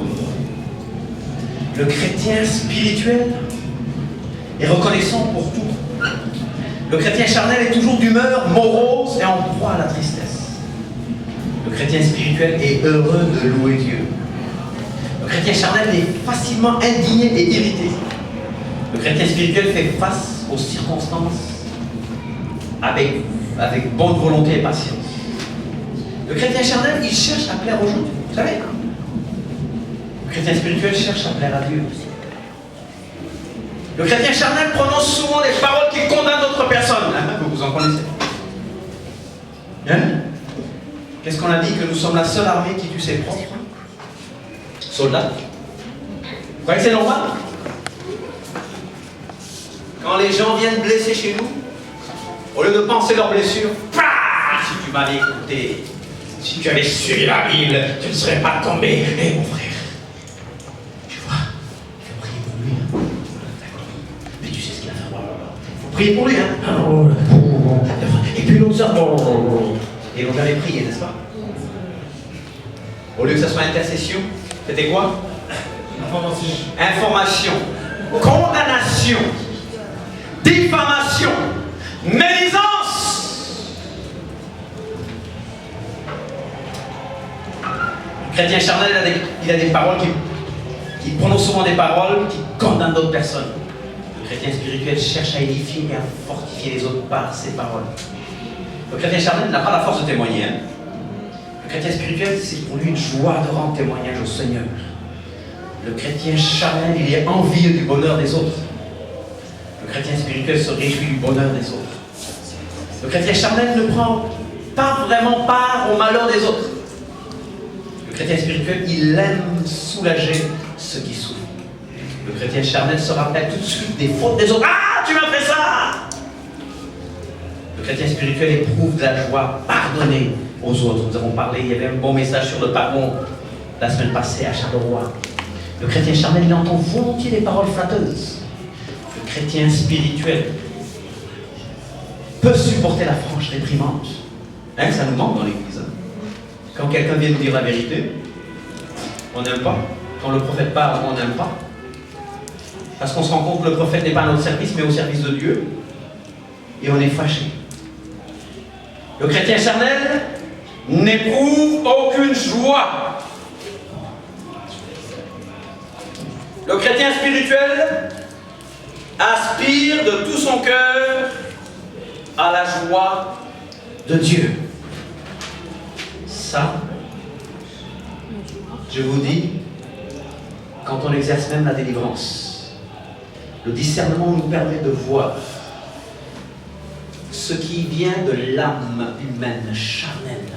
Il y a la sorcellerie charnelle. Vous savez ce que c'est que la sorcellerie charnelle? Hein? Il y a tellement de prédicateurs qui ont tout simplement de la sorcellerie charnelle. Il y a des prédicateurs qui vous attirent parce qu'ils sont éloquents, parce qu'ils parlent bien, parce qu'ils mettent de beaux habits. C'est de la sorcellerie charnelle. Et ce genre de prédicateurs attire l'attention sur eux-mêmes. Quand l'esprit agit, l'esprit attire toujours l'attention sur Dieu. Le prédicateur qui a l'esprit de sorcellerie, l'esprit de sorcellerie charnelle, qu'est-ce qu'il fait? Il a confiance en sa capacité. Mais le prédicateur qui parle la parole de Dieu dit, je n'ai pas confiance en mes capacités, mais j'ai confiance aux capacités de Dieu. Le prédicateur charnel, le sorcier charnel, il cherche à s'exprimer. À s'exprimer. C'est une auto-expression, s'il vous plaît.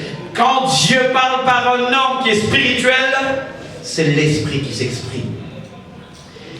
Le prédicateur charnel, il attire l'attention sur les choses externes, parce que l'homme regarde à ce qui frappe les yeux, n'est-ce pas?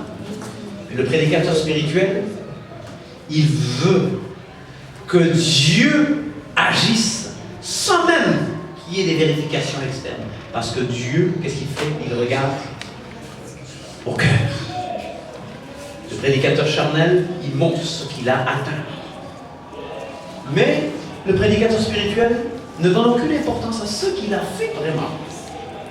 Le prédicateur charnel, il est orienté vers les œuvres. Allons-y, allons-y, allons-y.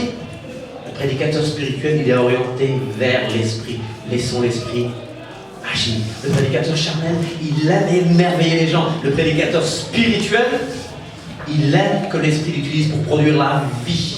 Le prédicateur charnel, il désire la puissance. Le prédicateur spirituel, ce qu'il cherche, c'est attirer les gens à Dieu dans une relation personnelle avec Dieu. Chers amis, j'ai beaucoup parlé. Mais qu'est-ce que tu vas faire de ces informations? Ces informations, tu peux les écrire. Il y en a beaucoup. Ou bien tu peux les utiliser. Tu peux les écrire et garder dans un cahier. Ou les utiliser pour grandir. Et pour savoir qui tu es en Christ. Pour savoir qui tu es en Christ. La Bible dit que vous avez reçu l'onction. En grec, je sais que le grec ne vous intéresse peut-être pas. Vous avez reçu le chrisma. Vous avez reçu l'onction. Les premiers chrétiens, ils priaient. Voilà pourquoi ils avaient du succès.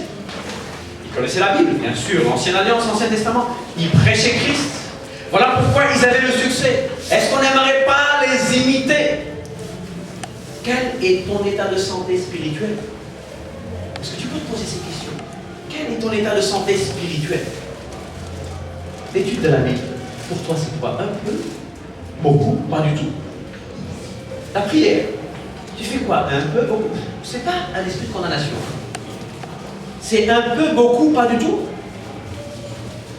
La communion avec les autres chrétiens, un peu, beaucoup, pas du tout. Tu viens en réunion quand tu veux, de temps en temps. Un désir intérieur de croissance, un peu, beaucoup, pas du tout.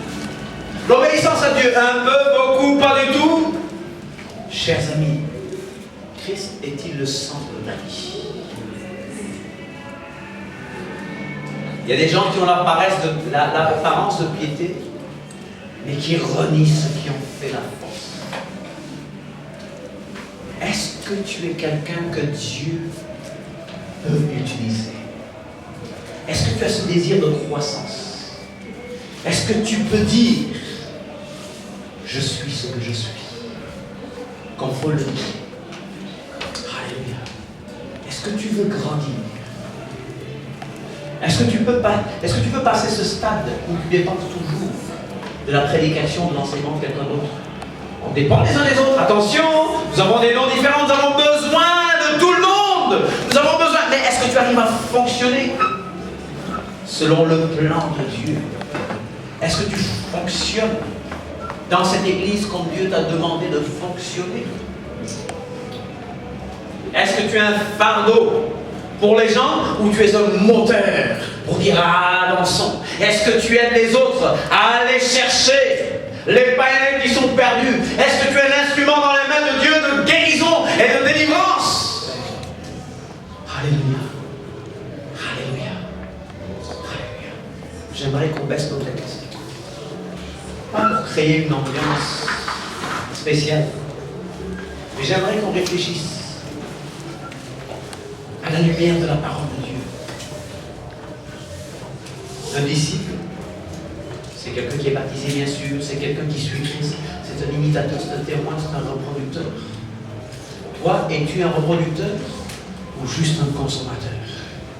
Es-tu quelqu'un sur qui Dieu peut compter? Si tu n'es pas un pécheur d'hommes,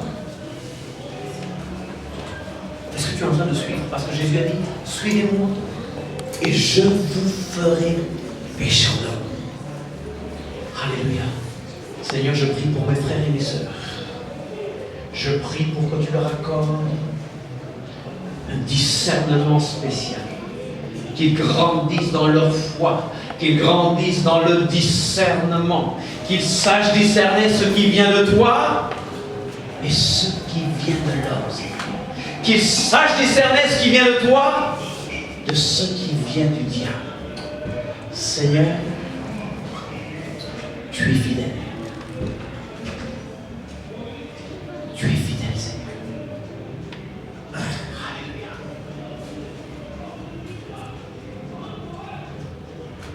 Si tu désires que ton discernement augmente, est-ce que tu peux te lever ce matin, ce soir, cet après-midi?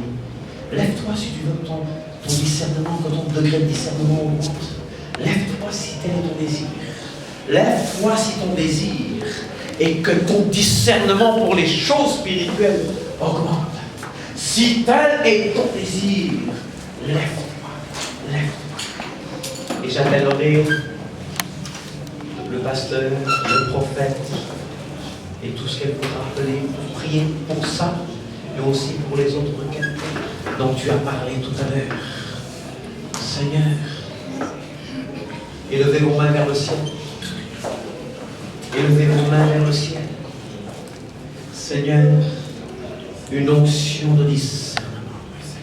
Une onction spéciale de discernement. Une onction spéciale de discernement. Un discernement spécial.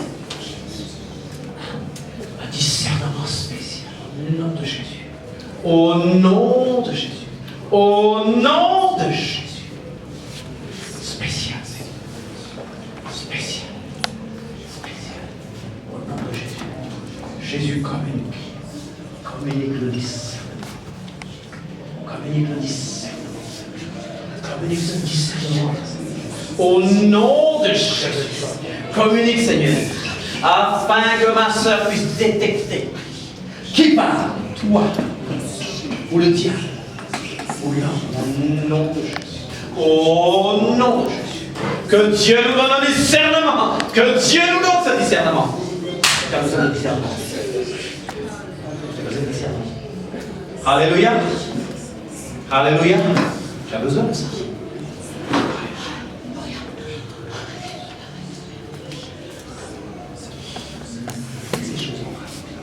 C'est les petites formes de l'amour.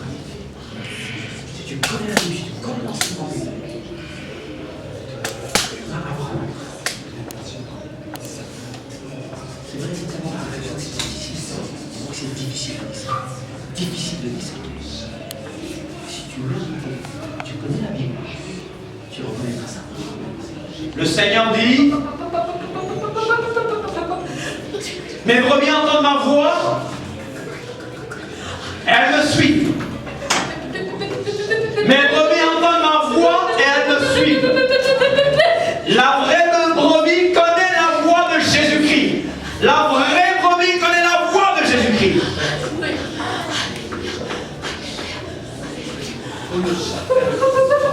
Jésus dit, tu dois me connaître.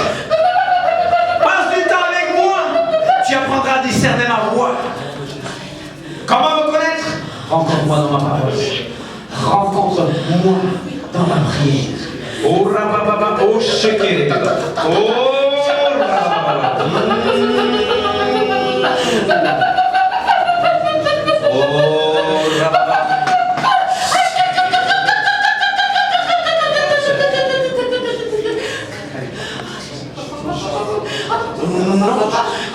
Oh non. Je suis en train de voir une manifestation de Léviathan.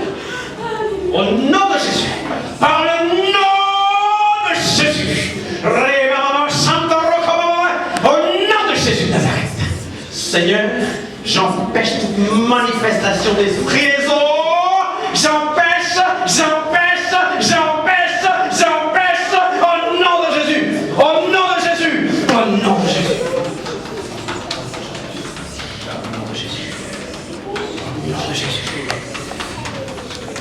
Tu n'as pas le droit de te manifester ici. Tu appartiens à Jésus. Tu appartiens à Jésus. Tu appartiens à Jésus. Tu ne peux plus les laisser se manifester. Tu as divorcé avec eux. Tu as divorcé avec eux. Je te l'ai dit, tu as divorcé avec eux.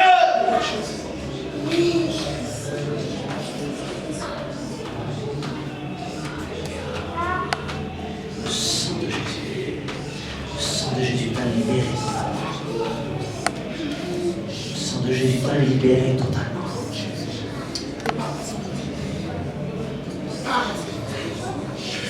Repose-toi, Jésus. Ces esprits sont expulsés. Ces esprits n'ont plus d'autorité sur toi. Ils n'ont plus d'autorité sur toi. Tu as reçu l'onction. Tu as reçu l'onction. Tu as reçu l'onction. Et l'onction brise le joug de la servitude. L'onction brise le joug de la servitude. Il est impossible que tu vives avec l'onction et que tu vives avec ces choses. Impossible. Prends position et dis, j'ai reçu l'onction. J'ai reçu l'onction. Alléluia. Alléluia.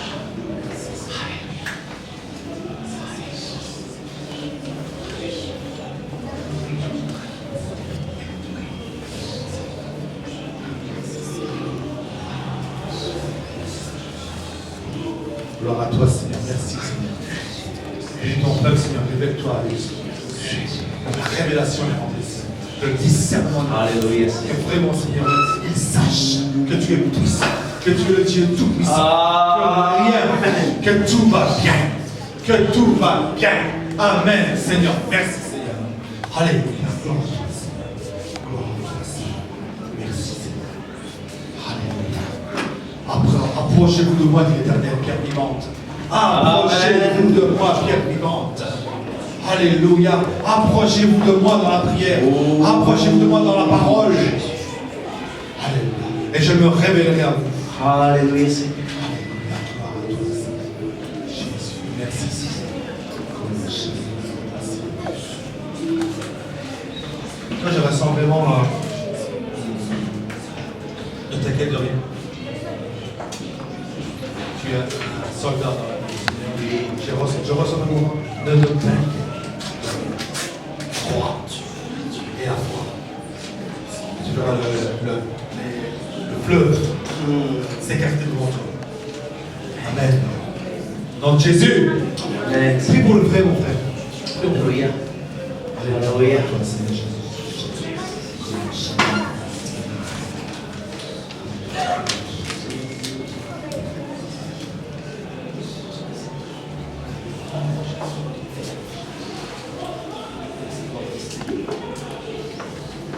Seigneur, je te confie ton serviteur.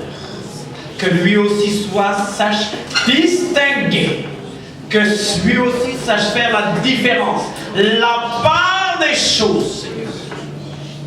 Et qu'il soit un instrument puissant dans ce ministère de restauration, dans ce ministère de délivrance, dans ce ministère apostolique et prophétique, par le nom de Jésus.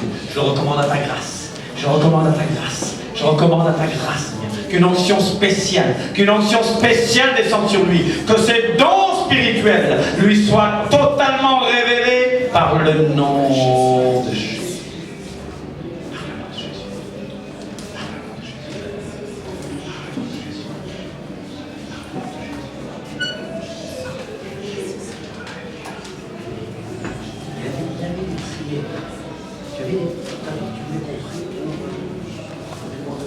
Mais c'est. On a pris. C'était dans la même. La révélation dans le discernement. Amen. J'ai apporté ça pour vous